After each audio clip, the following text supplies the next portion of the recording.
ಸಾರಿಗೆ ನೌಕರರ ವೇತನ ಪರಿಷ್ಕರಣೆ ಮತ್ತೆ ಚರ್ಚೆಯಾಗಿದೆ. 4 ವರ್ಷಕ್ಕೊಮ್ಮೆ ವೇತನ ಪರಿಷ್ಕರಣೆಗೆ ನಮ್ಮ ಒಪ್ಪಿಗೆ ಇಲ್ಲ ಎಂದು ಪದಾಧಿಕಾರಿಗಳ ಒಕ್ಕೂಟ ಅಚಲ ನಿಲುವನ್ನು ಕೆಎಸ್ಆರ್ಟಿಸಿ ಎಂಡಿ ಅಧ್ಯಕ್ಷತೆಯಲ್ಲಿ ತಿಳಿಸಿದೆ.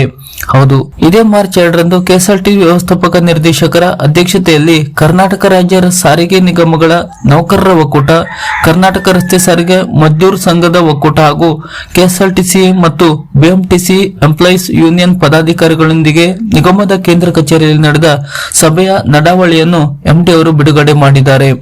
ಕರ್ನಾಟಕ ರಾಜ್ಯ ರಸ್ತೆ ಸಾರಿಗೆ ನೌಕರರ ಕೂಟದ ಗೌರವ ಅಧ್ಯಕ್ಷ ಬೇಸ್ ಸುರೇಶ್ ಅವರು ಮಾತನಾಡಿದ್ದು, ಕಾರ್ಮಿಕರ ಬೇಡಿಕೆಗಳ ಈಡೇರಿಕೆಗಾಗಿ ಸರ್ಕಾರವು 18/2/2026ರಂದು ಆದೇಶವನ್ನು ಹೊರಡಿಸಿದೆ. ಇದಕ್ಕಾಗಿ ಸಾರಿಗೆ ಮತ್ತು ಮುಜರಾಯಿ ಸಚಿವರ, ಕೆಎಸ್ಆರ್ಟಿಸಿ ವ್ಯವಸ್ಥಾಪಕ ನಿರ್ದೇಶಕರು ಹಾಗೂ ಸಂಬಂಧಪಟ್ಟ ಎಲ್ಲಾ ಅಧಿಕಾರಿಗಳ ಪ್ರಯತ್ನವನ್ನು ಈ ಸಂದರ್ಭದಲ್ಲಿ ಶ್ಲಾಘಿಸುವುದಾಗಿ ತಿಳಿಸಿದ್ದಾರೆ. ಇನ್ನು ಒಕ್ಕೂಟದ ಬೇಡಿಕೆಗಳು ಬೇರೆ ಸಂಘಟನೆಗಳ ಬೇಡಿಕೆಗಳಿಗೆ ಭಿನ್ನವಾಗಿದ್ದು, 4 ವರ್ಷಕ್ಕೊಮ್ಮೆ ಮಾಡುತ್ತಿರುವ ವೇತನ ಪರಿಷ್ಕರಣೆಗೆ ನಮ್ಮ ಒಪ್ಪಿಗೆ ಇಲ್ಲ. ಮುಖ್ಯಮಂತ್ರಿಗಳ ನೇತೃತ್ವದಲ್ಲಿ ಈ ನಮ್ಮ ಬೇಡಿಕೆಗಳ ಬಗ್ಗೆ 4 ಬಾರಿ ಸಭೆ ನಡೆದಿದ್ದರೂ ಸಹ ಅಂತಿಮವಾಗಿ ಯಾವುದೇ ತೀರ್ಮಾನಗಳು ಆಗುತ್ತಿಲ್ಲ. ಕಾರ್ಮಿಕರು ಹೋರಾಟಕ್ಕೆ ಕರೆ ನೀಡಿದಾಗ ಮಾತ್ರ ಮಾತುಕತೆಗೆ ಕರೆಯುವುದು ಸರಿಯಿಲ್ಲ. ಆದ ಕಾರಣ ಆಡಳಿತ ವರ್ಗ ಶೀಘ್ರವಾಗಿ ತೀರ್ಮಾನಗಳನ್ನು ಮಾಡಬೇಕು ಎಂದು ತಿಳಿಸಿದರು. ಮುಂದುವರಿದು ಮಾತನಾಡಿದ ಅವರು, ಕಾರ್ಮಿಕ ಸಂಘಟನೆಗಳ ಮಾನ್ಯತೆಗಾಗಿ ಈ ಹಿಂದೆ 1992ರಲ್ಲಿ ಚುನಾವಣೆ ನಡೆಸಲಾಗಿದೆ. ನಂತರ ಇದುವರೆಗೂ ಚುನಾವಣೆಗಳನ್ನು ನಡೆಸಿಲ್ಲ. ಆದುದರಿಂದ ಕಾರ್ಮಿಕ ಸಂಘಟನೆಗಳ ಮಾನ್ಯತೆಗಾಗಿ ತುರ್ತಾಗಿ ಚುನಾವಣೆಗಳನ್ನು ನಡೆಸಿ ಮಾನ್ಯತೆ ಪಡೆದ ಸಂಘಟನೆಯೊಂದಿಗೆ ಒಪ್ಪಂದ ಮಾಡಿಕೊಳ್ಳುವುದು ಸರಿಯಾದ ಕ್ರಮ ಎಂದು ತಿಳಿಸಿದ್ದರು.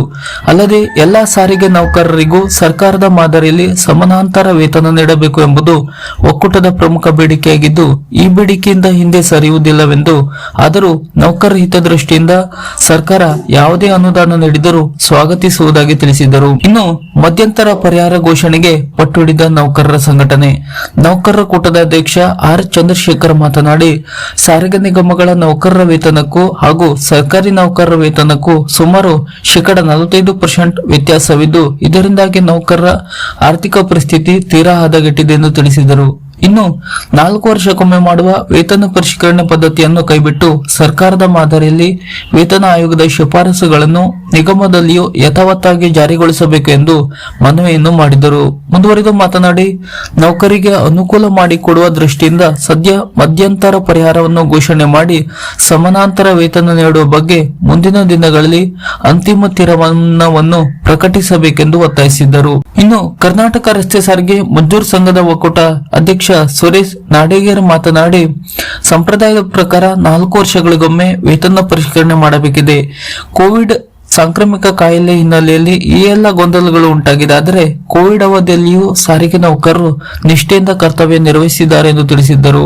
ಶಕ್ತಿ ಯೋಜನೆ ಜಾರಿಯಾದ ನಂತರ 4 ಸಾರಿಗೆ ನಿಗಮಗಳ ಆದಾಯ ವೃದ್ಧಿಯಾಗಿದ್ದು, 1/1/2020ರಿಂದ 28/2/2023 ಅವಧಿಯಲ್ಲಿ 38 ತಿಂಗಳ ವೇತನ ಹಿಂಬಾಕಿಯ ಪಾವತಿಯ ಚೌಕಸಿಗೆ ಸಿದ್ಧವಿದ್ದು, ಆದರೆ ಹೊಸ ವೇತನ ಪರಿಷ್ಕರಣೆಯು 1/1/2024ರಿಂದಲೇ ಜಾರಿಯಾಗಬೇಕು. ಈ ಅವಧಿಯನ್ನು ಮುಂದೆ ಹಾಕಲು ಯಾವುದೇ ಕಾರಣಕ್ಕೂ ನಮ್ಮ ಸಂಘಟನೆ ಒಪ್ಪುವುದಿಲ್ಲ ಎಂಬ ನಿಲುವನ್ನು ಸಭೆಗೆ ತಿಳಿಸಿದರು. ಅಂತಿಮವಾಗಿ ಕೆಎಸ್ಆರ್ಟಿಸಿ ವ್ಯವಸ್ಥಾಪಕ ನಿರ್ದೇಶಕರು ಮಾತನಾಡಿ, ಸರ್ಕಾರದ ನಿರ್ದೇಶನದನ್ವಯ ಇದು ಮೊದಲ ಸಭೆಯಾಗಿದ್ದು, ಆದಷ್ಟು ಕೂಡಲೇ ಮುಂದಿನ ಸಭೆಯನ್ನು ನಿಗದಿಪಡಿಸಲಾಗುವುದು. ಈ ಸಭೆಯಲ್ಲಿ ವೇತನ ಪರಿಷ್ಕರಣೆ ಪ್ರಮಾಣದ ತಮ್ಮ ಬೇಡಿಕೆಗಳ ಪೂರಕವಾಗಿ ಅಂಕಿಅಂಶಗಳ ಸಮೇತ ಆಡಳಿತ ವರ್ಗದ ಮುಂದೆ ಮಂಡಿಸಲು ತಿಳಿಸಿದರು. ಅದೇ ರೀತಿ ಈ ಸಭೆಯಲ್ಲಿ 4 ಸಾರಿಗೆ ನಿಗಮಗಳ ಆರ್ಥಿಕ ಪರಿಸ್ಥಿತಿ, ಅನುದಾನಗಳ ಮೂಲಕ ಸರ್ಕಾರದ ಬೆಂಬಲ, ಶಕ್ತಿ ಯೋಜನೆ ಸಾಧಕ ಬಾಧಕಗಳು, ವೇತನ ಪರಿಷ್ಕರಣೆ ಸಂಬಂಧ ನಿಗಮಗಳಿಗೆ ನೀಡುವ ಸಾಮರ್ಥ್ಯ ಹಾಗೂ ನಿಗಮಗಳ ಹೊಣೆಗಾರಿಕೆ ಈ ಎಲ್ಲ ಮಾಹಿತಿಗಳನ್ನು ತಮ್ಮ ಗಮನಕ್ಕೆ ತರಲಾಗುವುದೆಂದು ತಿಳಿಸಿದರು.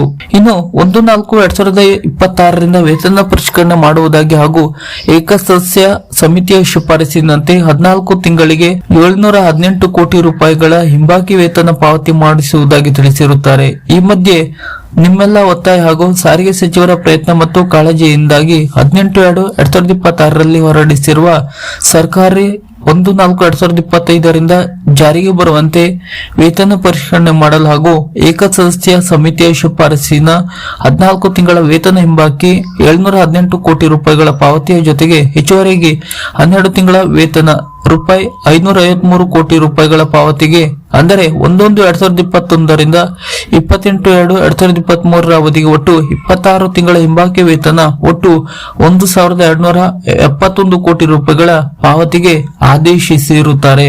ಸಾರಿಗೆ ನೌಕರರ ಸಂಘಟನೆ ವೇತನ ಪರಿಷ್ಕರಣೆಗೆ ಪಟ್ಟು ಹಿಡಿದಿದ್ದು 4 ವರ್ಷಕ್ಕೊಮ್ಮೆ ವೇತನ ಪರಿಷ್ಕರಣೆಗೆ ಒಮ್ಮತಿ ಸೂಚಿಸಿಲ್ಲ. ಈ ಬಗ್ಗೆ ಸಚಿವರ ಜೊತೆ ಮತ್ತು ಸರ್ಕಾರದ ಮಟ್ಟದಲ್ಲಿ ಮತ್ತೊಮ್ಮೆ ಚರ್ಚೆ ನಡೆಸಲಾಗುವುದು ಎಂದು ಕೂಡ ತಿಳಿಸಲಾಗಿದೆ. ಮುಂದೆ ಏನಾಗಬಹುದು ಎಂಬುದನ್ನು ಇಲ್ಲಿ ಕಾದು ನೋಡಬೇಕಾಗಿದೆ. ಸಾರಿಗೆ ನೌಕರರಿಗೆ ಸಂಬಂಧಪಟ್ಟಂತ ಈ ತರದ ಹೊಸ ಅಪ್ಡೇಟ್ ನ ಮಾಹಿತಿಗಳಿಗಾಗಿ ನಮ್ಮ ಚಾನೆಲ್ ಅನ್ನ ಸಬ್ಸ್ಕ್ರೈಬ್ ಮಾಡಿ ನಮ್ಮನ್ನು ಕೂಡ ಬೆಂಬಲಿಸಿ. ನಮಸ್ಕಾರ.